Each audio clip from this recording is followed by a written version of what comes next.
Merci beaucoup, grand pasteur.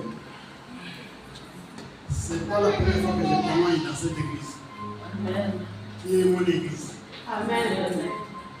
J'étais ici la fois passée, quand nous avons là-bas, et le pasteur était au snow là-bas. J'étais là, les anciens m'ont vu. J'aime passer par ici.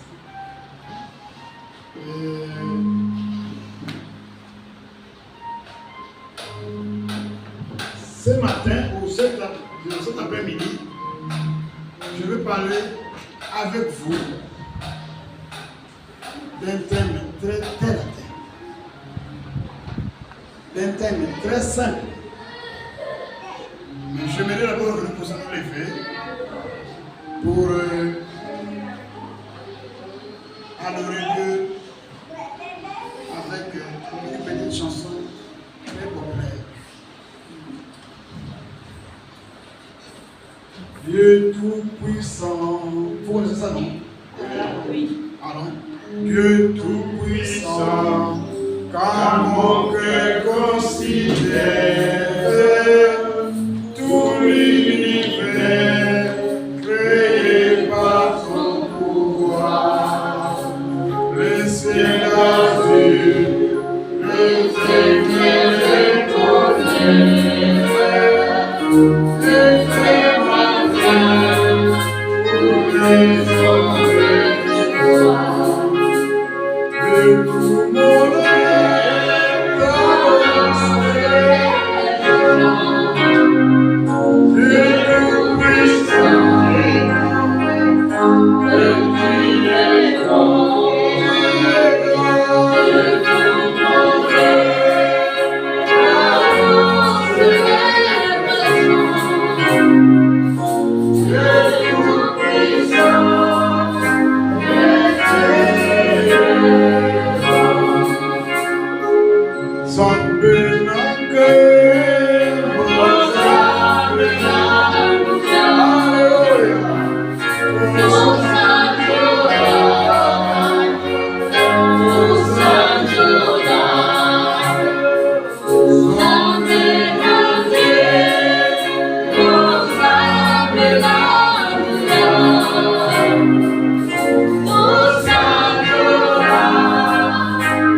être avancé.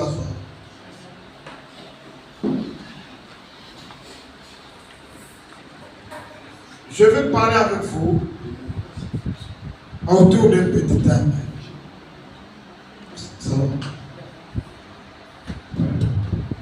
Je vais parler avec vous autour d'un petit thème. C'est un petit thème qui est très facile.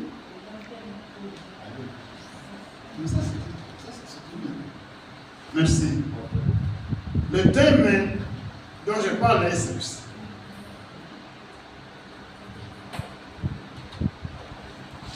L'humilité précède l'élévation. L'humilité précède l'élévation. Comment quitter ça? Il y a qu'à l'émotion, comment dire ça? Donc celui qui veut être élevé doit commencer par apprendre à s'humilier. Je invite maman pasteur, très jeune, très souple, à lire pour nous Jacques chapitre 4, verset 6. Jacques. C'est dans le Nouveau Testament. Jacques 4, 6.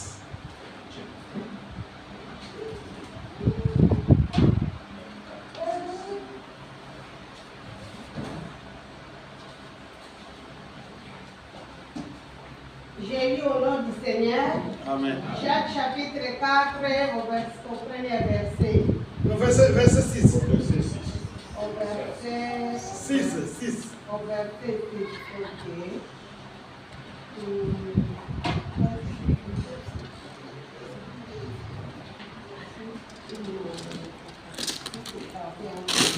Cependant, c'est ça, j'ai dit au nom du Seigneur. Oui. Cependant, la grâce qu'il nous a accordée est plus grande encore. C'est pourquoi les Écritures disent Dieu s'oppose aux orgueilleux, mais il fait grâce aux humbles. Amen. Amen. Je lis dans la version 8 secondes. Il accorde au contraire une grâce plus excellente. C'est pourquoi l'Écriture dit Dieu résiste aux orgueilleux, mais il fait grâce aux humbles. Amen. Merci, que Dieu vous bénisse. Notre Dieu résiste aux orgueilleux. Il fait grâce aux humbles. Ça, c'est très intéressant comme déclaration. L'argent plein mes poches, le pouvoir, de belles femmes rôdent autour de moi, les hommes de moyens défilent devant moi, de belles voitures, de belles jeeps, de belles maisons, toutes les bonnes choses, les belles choses de ce monde sont proches de moi. Mais la Bible dit que tout cela n'est que l'orgueil de la chair, Amen. n'est que l'orgueil de la vie. Beaucoup de gens se tuent pour les choses de ce monde. Oui. Ils se rendent malades pour les choses de ce monde. Et ils provoquent la mort pour les autres. Et même les guerres, ils finissent les guerres pour qu'ils aient l'argent, que leur nom soit répandu dans le monde entier. Mais tout cela n'est que l'orgueil de la vie. Amen. Nous, on doit passer à autre chose, nous les enfants de Dieu.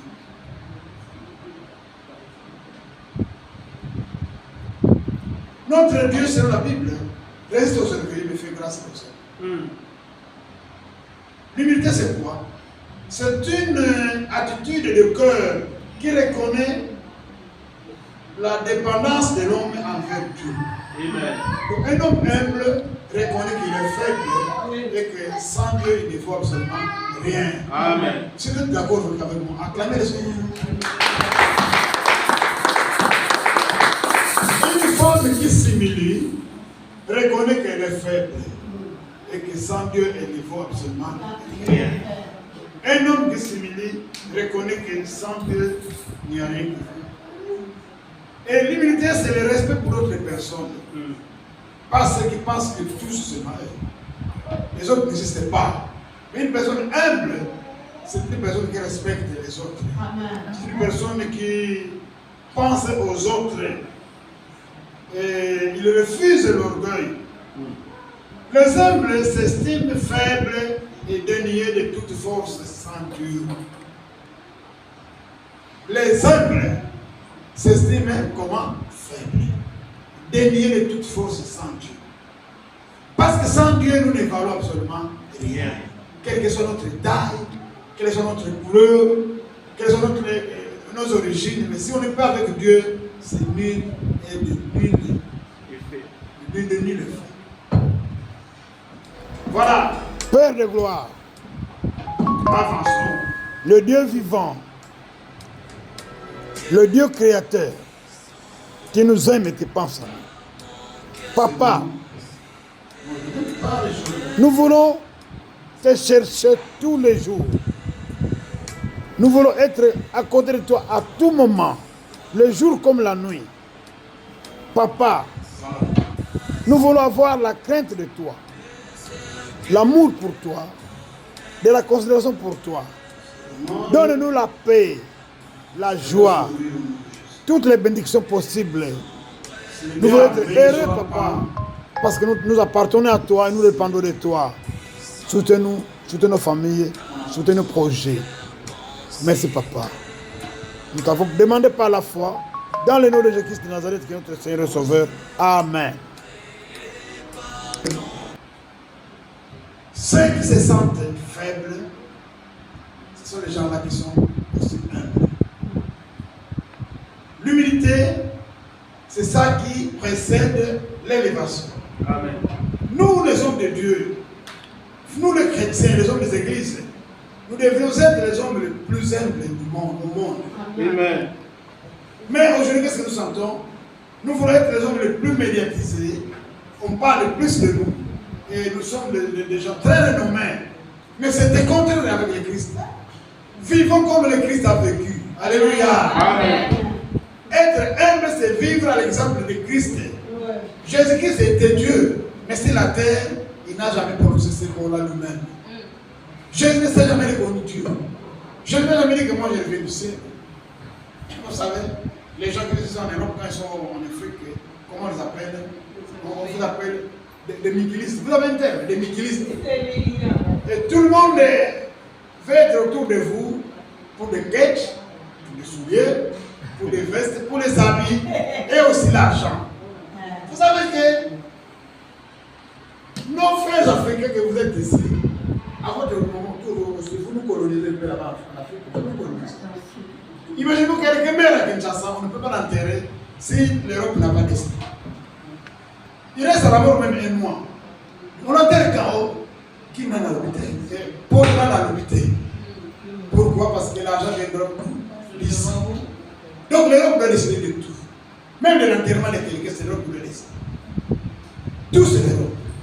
Et quand vous descendez vous-même là-bas, tout le monde autour de vous. Mais Dieu, Jésus-Christ sur la terre, n'a pas attiré les gens. La Bible dit que Jésus n'a attiré personne. Or, il est venu du ciel. Jésus est venu du ciel, il devait être plus impressionnant que les autres. Il devrait attirer plus que les autres. Vous venez de l'Europe ici, vous allez en Afrique, vous attirez tout le monde. Vous attirez même les députés, même les ministres autour de vous. Mais Jésus qui est venu du ciel n'a attiré personne. Il était un homme oublié, un homme effacé. Mes chers frères et sœurs, si nous voulons être simples, humbles, si nous voulons être élevés, soyons simples, soyons effacés. Amen. Qu'on ne parle pas trop de nous, qu'on ne voit pas trop, qu'on voit Jésus-Christ. Amen. En nous. Quand les gens me regardent, ils voient Jésus-Christ. Amen. Quand les gens me regardent, ils voient le Saint-Esprit. Amen. Quand les gens me regardent, ils voient le Dieu de Père. Amen. C'est C'est ça notre secret. Et Jésus qui est venu sur la terre, il a vécu comme ça. Et non oublié, les gens n'ont pas fait qu'à lui. La Bible dit qu'il n'a attiré personne. Il était simple, il était humble. Parce qu'il était un modèle. Mais aujourd'hui, le monde n'a plus de modèle. L'église n'a plus de modèle. Quand on cherche le modèle, on devait venir à l'église. Mais on vient à l'église, les hommes des églises sont dans les fétiches. Les hommes des mondes sont où? Dans les fétiches. Vous comprenez? Amen. En principe, celui qui est dehors là-bas, qui n'est pas à l'église, devrait trouver les modèles où? À l'église. Mais il vient à l'église, un jour, excusez-moi de vous dire ça, pasteur, mais il ne faut pas vous gêner, je vais dire ça. Un jour, j'ai raisonné avec des jeunes gens, je m'appelle les jeunes, j'aime être parmi les jeunes de la paroisse, de l'église. On échangeait à la maison, on me dit, oh papa, tu sais ce qui se passe, qu'est-ce qu'il y a? Le pasteur X, de la paroisse X, je ne cite pas. On est allé trouver dans une maison fétichée avec ce commerçant qui vend des appareils. Et les pasteurs et les commerçants se retrouvent auprès des mêmes fétichés. Maintenant, voilà le modèle. C'est ce que j'ai dit, madame. J'étais triste. Je répète, le monde a besoin de modèles dans l'église. Amen. Les chrétiens ont besoin de modèles dans l'église. C'est comme ça que Paul a eu le courage de dire, imitez-moi Paul comme j'imitais le Christ. Amen. Et Jésus a dit lui-même un jour à ses disciples, qui d'entre vous a vu un péché en moi, dans ma vie? Est-ce que nous les pasteurs, nous avons le courage de vous demander si nous avons le péché ou pas? Parce qu'on peut trouver dans cette même église, les pasteurs et les personnes se discutent de la même femme. Vous comprenez ça? Même l'église, les pasteurs et son fidèle se discutent la même femme. Ils se rencontrent dans la même femme et ils se battent. C'est un conflit, parce qu'on ne connaît pas les origines de tous les conflits de ménage. On ne même les portes se battent parfois pour les femmes. Qu'est-ce qu'on dit? Non, ça ne va pas. Ce sont les femmes qui nous vivent. C'est l'argent. Les fidèles se déguisent de l'argent avec les pasteurs. Les pasteurs confisquent l'argent. Le diacre dit non. L'ancien dit non. L'ancien dit non. Il y a comme l'accepter. Mais Jésus-Christ n'a pas eu ce problème-là. Toute sa vie avec ses 12 disciples. Alléluia. Amen. Alléluia. Amen. Jésus-Christ n'a pas été reproché par une personne sur la terre. Mais nous, aujourd'hui, on nous reproche trop. Nos femmes nous reprochent, nos enfants nous reprochent, nos entourages nous reprochent. Tout le monde nous reproche. Je répète, la maladie de l'église aujourd'hui, n'y a plus de modèle. Amen. Modèle les uns les choses sous terre. Mais ces gens sont à la cité veulent venir ici prier. Même s'il est en inverse. Quand il y a le modèle ici, il viendra plus ici. Amen. Donc la vraie évangélisation, c'est notre modèle. Amen. Le vrai évangile, c'est notre modèle. Amen. C'est pourquoi, mes frères et sœurs, nous devons vivre comme le Christ a vécu. Soyez les hommes les plus simples du monde, les hommes les plus humbles du monde. Le diable bloque mon téléphone, il pense que je ne sais pas ce que je vais dire. Même ce que je ne fais pas de moi, ça ne vient pas d'ici. Amen.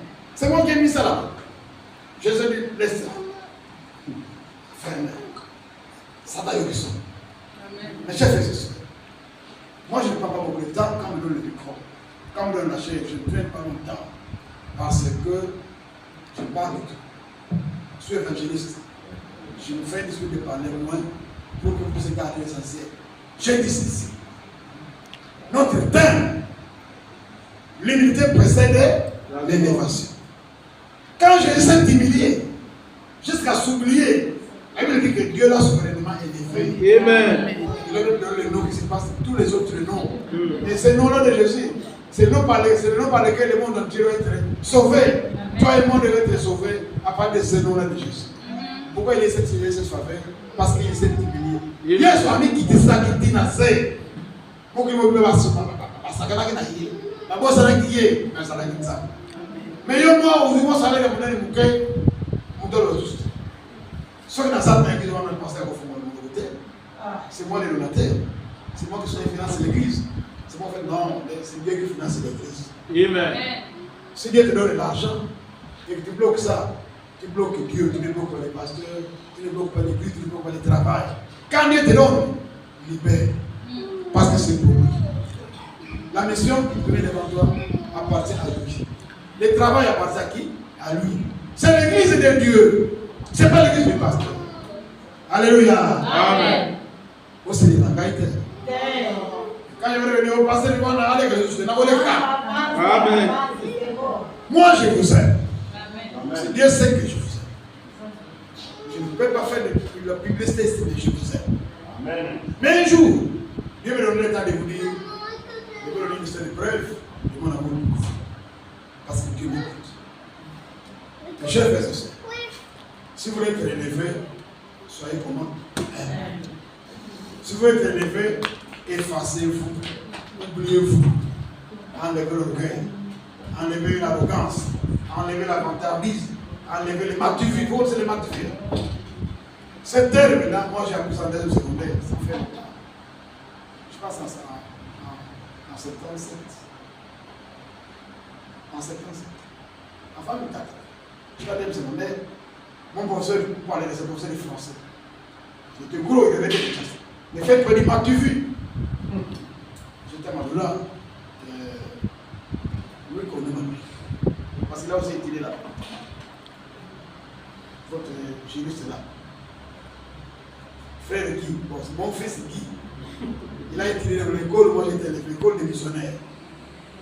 C'est là que j'ai appris que le m'as-tu vu, c'était un péché. Alléluia. Amen. Le m'as-tu vu veut dire, tu veux que tout le monde te fasse un cas. Donc Dieu se passe pas à maman a yo. Tout ce qui nous a dit dans ce monde n'est que l'orgueil de la vie. Mais si vous êtes élevé, vivez comme le Christ a vécu. Amen. Notre Dieu sait que nous sommes dans un monde plein de péchés, plein de tentations, plein de mauvaises choses. Mais nous sommes capables de vivre comme le Christ. Nous sommes capables d'éviter les péchés. Nous sommes capables de dire non mal, non au diable, non à Satan. On est capable de dire non aux tentations, non à l'homosexualité, non à la fornication, non à l'espionnage. On peut dire non. Amen. On peut dire non. Oui. Le pasteur a dit qu'il a une belle femme. Il y en a qui disent qu'il a une erreur. Pour avoir une belle femme, il faut qu'une femme soit une femme de notre femme. Il faut qu'un homme soit la femme de notre homme. Ça, c'est même pas. Chez nous, hein, il y a des fous. Je n'ai pas encore vu un fou qui va prendre une femme, un autre fou. Jamais. Non. Voilà à quel niveau le diable amène l'homme qui ne fait pas vivre comme le Christ. Le diable nous amène très loin. Nous devenons sales. Le péché, c'est la saleté. Oui. Le péché, c'est la mort. Hein? Les salaires du péché, c'est la mort. Un homme qui devient une femme, un autre homme, et puis il s'affaiblit là, il est content de ça. Et même le diable ne peut pas compter les toi. Même le diable. Je veux dire que même Satan va chasser certaines personnes en enfer. Il va chercher notre chambre pour vous. Qui vous comporter comme des bêtes sur la terre. Satan n'est pas des bêtes. Satan aime des hommes qui l'obéissent. Mais un homme bête, Satan n'a pas besoin de toi. Il va te mettre dans un autre cachot plus grave que là où il est nous. Chers frères et sœurs, que Dieu nous aide à obéir à sa parole et à l'appliquer. Il y avait une jeune église chez nous. Un ami, un petit là, le frère m'a appelé, le pasteur, on a défini les assises, il y a seulement un constat. Vous avez des bons enseignements. Mais les fidèles ne veulent pas appliquer ce qu'ils appellent l'église. Moi, je dis ça, c'est des deuxièmes défauts. Le premier défaut, c'est pas mais appliquer le modèle. Nous, dans le temps, quand on voyait les vieux pasteurs qui nous ont élevés, nous, les papas Pakou, les papas Founa, les papas Zédé, quand tu vois les papas là, quand il faut parler, vous avez peur de les regarder dans les yeux. Parce qu'il faut voir le Saint-Esprit en lui. Nous, aujourd'hui, les fidèles nous embrassent. Et même ceux qui me font encore plus mal. Nous, quand on grandissait, les protocoles étaient des vieux papas qui avaient des longs bâtons. Un long bâton. Celui qui dort à l'église, il met les bâtons, c'est le frère. Mais aujourd'hui, les protocoles sont des jeunes filles qui montent la chair avec des petites jupes, des petites robes. Ce sont des protocoles qui amènent les bouteilles, d'autres, les pasteurs. Mais dans les temps où le protocole c'était des papas, voilà comment le monde est en train de se renverser. Le monde tourne, très négatif. Mais vous et moi, vivons comme Christ a vécu. Alléluia. Amen. Alléluia. Est-ce qu'on peut acclamer le Christ? Acclamez le Christ.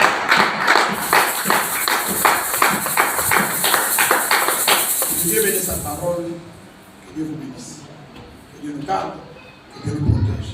Que Dieu bénisse cette église. Amen. C'est notre église. Vivons comme le Christ a vécu. Amen.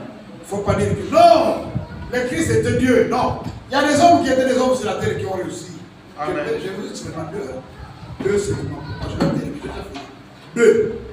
Vous connaissez le premier qui a venu pour qu'il y ait un témoin. Job. Amen. Job était un homme comme vous, il n'est pas bénéficiaire. C'est un homme comme vous, comme moi. Le Dieu a dit, Job était intègre. Alléluia. Amen. Intègre devant Dieu. Il n'y a pas que Job. L'autre est intègre dans sa génération. Pendant sa génération. Amen. Dieu l'a sauvé. L'autre vivait dans un monde comme nous aujourd'hui, où il y avait l'homosexualité, où il y avait l'espionnage qui dominait. Et l'autre a dit non, on ne peut pas faire ça. Et l'homme baisse des gens de très bas. Et puis moi, si cette église va comme ça à bien des mariages homosexuels, moi je dis un peu plus. Je vais passer jamais au monde, je passe jamais au monde. Et on va venir homosexuel, on regarde les sous. La côté, la côté, voilà un pasteur sérieux qui est à la gagner. Amen. Tiens, il m'a dit que je mais Satan a joué. À quoi pour prendre le mariage homosexuel? Tout le monde. Tout le monde. Oui. Donc on peut être homme dans un monde où tout le monde est dans le péché et faire la volonté de Dieu. Amen. Il n'y a pas de Dieu, ça va être exemple. Non. Je peux être exemple. L'autre, ça va être exemple. Qui a fait l'âge? Noé. Nani? Noé. Noé. Dieu dit que du temps de Noé, le monde était sombre à cause du péché. Mais Noé, sous la grâce devant Dieu, Noé a fait l'âge. Donc parmi nous ici, quelle que soit notre nature, quel que soit le développement, quelle que soit la corruption du monde, si nous ne sommes pas non, Dieu peut vous prendre et vous tenir comme Noé pour sauver ce monde. Amen. Mes frères, vivons comme le Christ, soyons humbles, soyons effacés. Tolongola orgueil, tolongola lolendo, tolongola monoko, tolongola nyonso ya mokili. Nzambe asepela na biso. Amen. Amen.